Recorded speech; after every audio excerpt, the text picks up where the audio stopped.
Good afternoon and welcome to Arkansas Children's. I'm Rebecca Brockman, joined by Dr. Hannah Renno. We are talking about the flu vaccine. It is flu season, we are in it, and you need to get vaccinated. We're going to talk about the why, who, when, all of that information with Dr. Renno this afternoon. First of all, what do parents need to know who are watching about the vaccine? About the vaccine itself, that it's safe. Nothing we do in life actually is 100% safe, including eating a hot dog or getting in a car or even getting pregnant or being born. So while I can't promise that there will be no side effects whatsoever from the flu vaccine, generally speaking, you might have a sore arm, you might have a low-grade fever, you might feel tired, but it is by far the benefit outweighs those risks of small complications from the flu vaccine. Okay, and before we started filming, you've already talked about some of the numbers that we've been seeing in Arkansas. Yes, so in Arkansas, we've had 482 positive flu cases since September 29th. 111 of those were just in the last week alone. So this is numbers from the Arkansas CDC.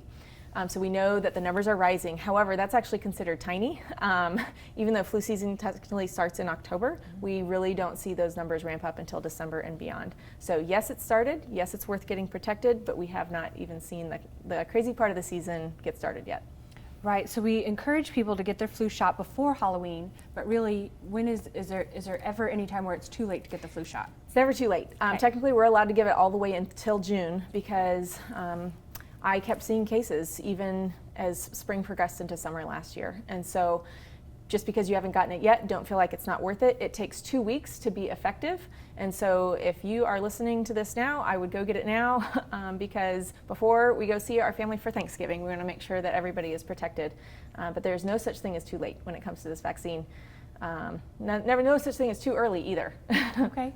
And you just touched on something. We're going to be around a lot of friends and family over the next couple of months. It's important for everyone who you interact with to get the vaccine as well. Yes. So the problem with flu is that generally you feel miserable for the 3 to 5 days. High fever, body aches, chills, bad cough, headache, feeling absolutely terrible. That's not the problem. I do want to spare people from having to experience that, but the real problem with flu is that it kills people. You have respiratory distress, you land in the intensive care unit, and there are deaths.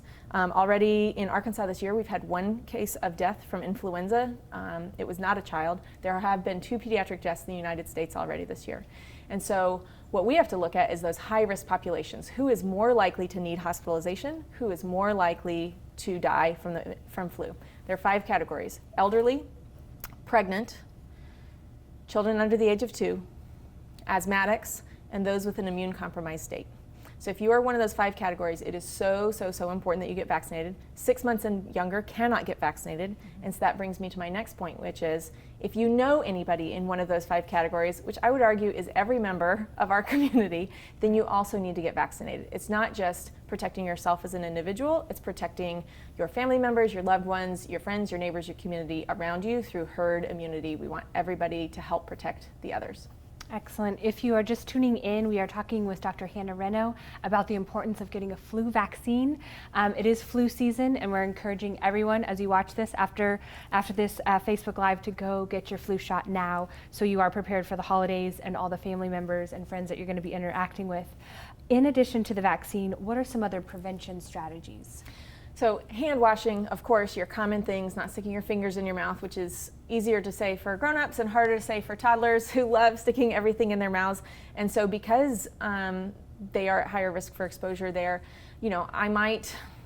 I don't want to keep everybody cooped up, but I might not take my kids to an indoor playground where I know there's all sorts of snot and saliva and sneezes, because flu can be transmitted not just from somebody in your vicinity, but somebody who was there before, left their germs on a hard surface, you touch that unknowingly, you eat a sandwich, and now you've been exposed.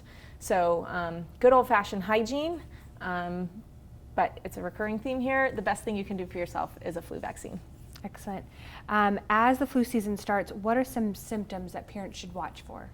So flu in general, like we talked about, is going to be cough, sneezing, supreme fatigue. I call it the spatula sign. I feel like the kids are horizontal and you almost need to pry them up to get them vertical. They're so tired. You'll see bad headaches, that sort of thing as well. However, The more severe complications that you can see, respiratory distress, you'll see their nostrils flaring, their ribs tugging in and out, they're breathing fast. You can tell that they're laboring even when sitting still. You need to seek care emergently for that.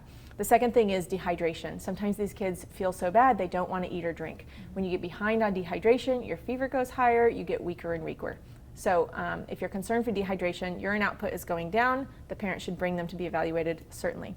The last thing I've seen, this is a less common side effect of flu, but it absolutely happens, and I have seen it, is severe damage of the muscle tissue, and so they get to where it's too painful and they're too weak to walk. And so if they are having flu-like symptoms and that severe muscle pain, that is certainly a reason to be seen emergently.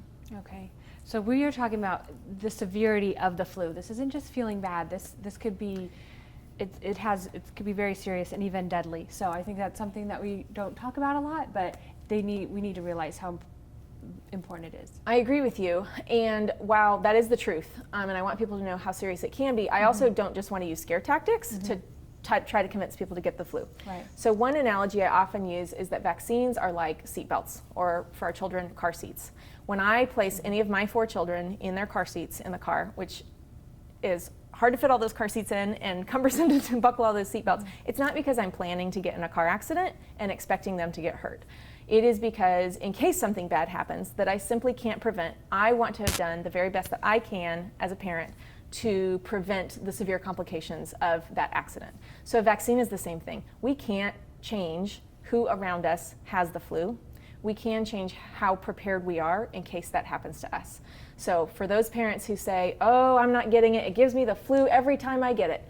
First of all, that is scientifically impossible. Second of all, think of it like a seatbelt. And if you're not wearing your seatbelts, you should wear those too. Very, very, very true. Dr. Renno, thank you for your time. If you have any questions about the vaccine, about flu season, anything that we've discussed today, please leave a comment below and we'll make sure it gets passed on to Dr. Renno to answer. But most importantly, just stay safe and healthy this flu season. And we look forward to seeing you next time. Thanks for watching.